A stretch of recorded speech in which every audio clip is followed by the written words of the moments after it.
My name is Tatiana Manzella, and for my final capstone, I will be presenting a case analysis of NASCAR's Confederate flag corporate policy. My presentation will include a brief overview of the case, followed by my position statement, an analysis of the case, and my recommended action plan for both the short-term and long-term of NASCAR's future.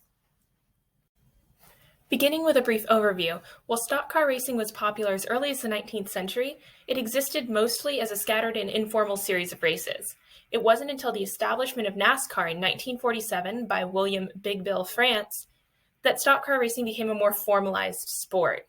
This took place in Daytona, Florida, which was already well known to stock racers due to its wide, flat beaches, which were an excellent racing venue.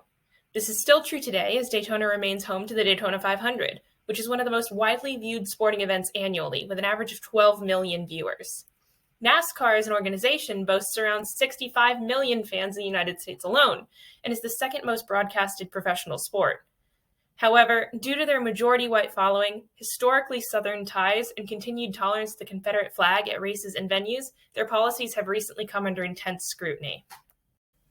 My position on this case is that for the past 2 decades, NASCAR has become increasingly aware of the importance of diversity and inclusion, both internally and in their viewership. Given the current political environment and the events of the past several years in particular, NASCAR must begin to take steps to remove the Confederate flag from their events, as well as to distance the organization from fans that tout it as a symbol of outdated biases and discrimination. These actions will serve to show support for minority drivers and crew members, encourage the expansion of viewership beyond current demographics, and facilitate the acquisition of additional corporate sponsors.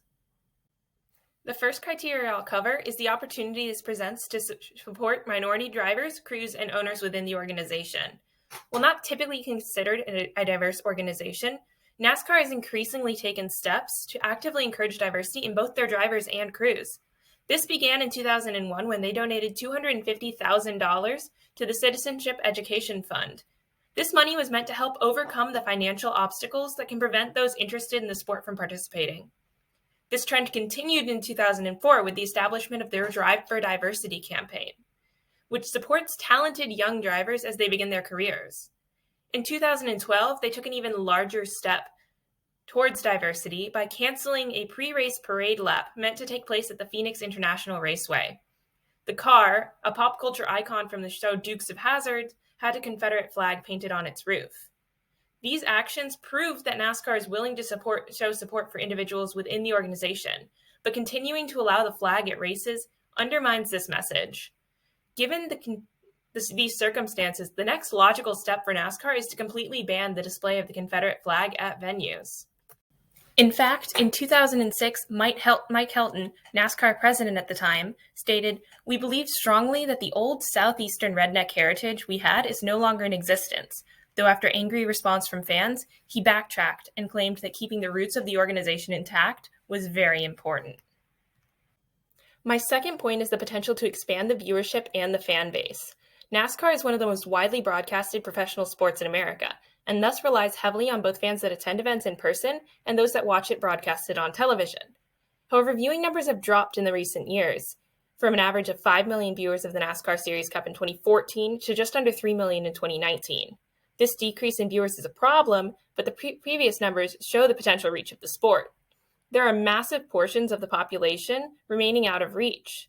NASCAR already possesses the highest percentage of female fans at 38%, and these fans in particular are valuable for their financial potential. Of the $2 billion in licensed merchandise sold annually, women's apparel tops the charts, and other minority groups have the potential to increase those numbers. The presence of the Confederate flag at events may currently be serving as a roadblock to otherwise interested fans, preventing them from joining the community because they may feel unwelcome. Rebranding the NASCAR as an inclusive community and removing the flag has massive positive implications for both ticket sales and viewership numbers. My final criteria is the increased potential for high-value sponsorships. Today, a growing emphasis on corporate social responsibility means that mega corporations like Walmart and Amazon have already pulled the Confederate flag from their merchandise offerings.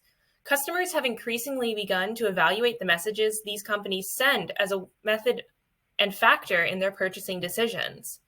For this reason, NASCAR's continued allowance of the Confederate flag may be impeding sponsorship opportunities from companies that want to avoid the risk of upsetting customers, despite the many advertising opportunities that NASCAR provides, including venue signage, presence on the vehicles themselves, and space on the drivers' tracksuits. Stock car racing is an expensive sport, and sponsors have been around since the beginning. A poll done of sports industry executives shows that an overwhelming amount agree that NASCAR can provide the best opportunities for sponsoring brand engagement. As you can see here, NASCAR has more than double the votes than the next following organization, the NBA. Moving on to my recommended action plan, there are 2 steps that NASCAR needs to take in the immediate future. The first is to release a formal statement, either in the form of a document or a press release, that explicitly states their intention to ban the flag at all races and venues.